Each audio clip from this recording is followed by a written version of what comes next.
ایک بحث ہمارے یہاں اکثر زیر غور رہتی ہے اہل علم علماء کے درمیان، اور وہ یہ ہے کہ صلاۃ التسبیح کی کیا حقیقت ہے۔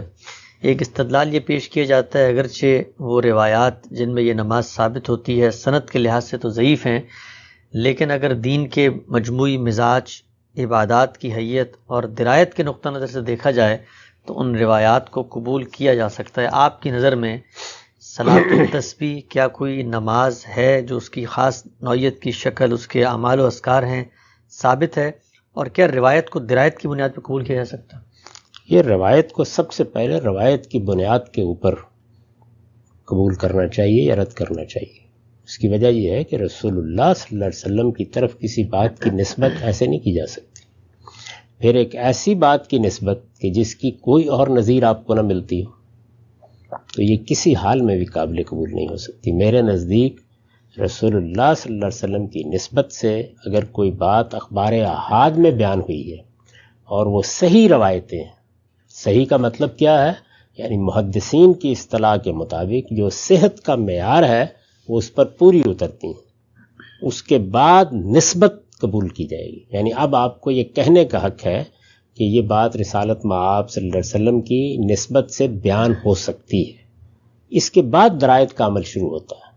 یعنی اگر کوئی روایت اس معیار پر پوری اترتی ہے لیکن ہم اس کے ٹیکسٹ کو یا اس کے متن کو دیکھتے ہیں تو یہ معلوم ہوتا ہے کہ یہ تو قرآن کے بالکل خلاف ہے، یہ معلوم ہوتا ہے کہ یہ سنت ثابتہ کے خلاف ہے، یہ معلوم ہوتا ہے کہ علم و عقل کے مسلمات کے خلاف ہے، تو اس کو بھی قبول نہیں کیا جائے گا۔ پہلی چیز یہ ہے کہ رسول اللہ صلی اللہ علیہ وسلم کی نسبت سے چونکہ ہمیں متنبع کیا گیا ہے، آپ نے فرمایا ہے کہ میری طرف کسی جھوٹ کی نسبت نہیں ہونی چاہیے۔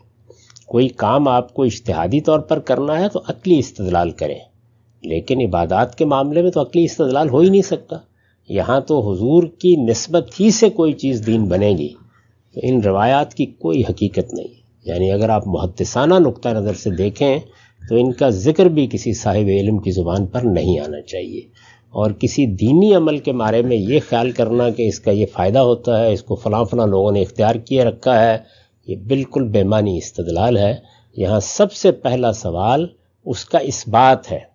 ہمارے دین میں یہ نہیں ہے کہ ہم کوئی فلسفہ بنا کے پیش کر دیں گے۔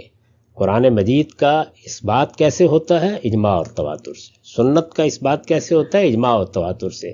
اخبار احاد میں یہ ضروری ہے کہ ان کی سند کی بحث کر کے آپ پہلے متعین طور پر بتائیں کہ ان پر کوئی اعتراض نہیں ہے سند کے لحاظ سے، یعنی راوی کی سیرت و کردار پر کوئی اعتراض نہیں ہے، آپ کو اس کے تاریخی اتصال پر کوئی اعتراض نہیں ہے، آپ کو ان کے حفظ و اتقان پر کوئی اعتراض نہیں ہے۔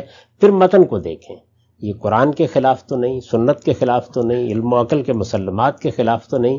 ان تمام کسوٹیوں پر پرکھنے کے بعد آپ کو حق ہوتا ہے کہ آپ حضور کی نسبت سے اس بات کو بیان کریں۔ تو اس وجہ سے میں تو اس کو کسی حال میں بھی ادنیٰ درجے میں بھی قبول نہیں کر سکتا۔ میرے نزدیک دین کے معاملے میں آپ کو بڑی محکم دلیل کی بنیاد پر کوئی بات کہنی چاہیے، اس سے ہٹ کے نہیں کہی جا سکتی۔ یہ تو ہے روایت کا معاملہ۔ درایتاً بھی ہمیں جو نماز سکھائی گئی ہے، جو آداب بتائے گئے ہیں، حج کے مناسک بتائے گئے ہیں، اس میں کسی جگہ بھی یہ طریقہ اختیار نہیں کیا گیا کہ 10 مرتبہ یہ کریں اور یہ کریں۔ یہ کچھ صوفیانہ قسم کی روایات ہیں جو ہمارے ہاں آ گئی ہیں، میں ان کو بالکل بے بنیاد سمجھتا ہوں۔ تو ہم سب پھر یہ کہا جا سکتا ہے کہ صلاۃ التسبیح ایک بدعت ہے؟ دیکھیے، جب کوئی آدمی کسی روایت سے استدلال کر رہا ہو تو اس کے استدلال کی غلطی واضح کی جاتی ہے۔ بدعت کسی چیز کو اس وقت کہا جاتا ہے جب بغیر استدلال کے کوئی آدمی محض یہ کہہ کر کوئی بات پیش کرے کہ ایک اچھی بات ہے، میری طرف سے قبول کر لیجیے۔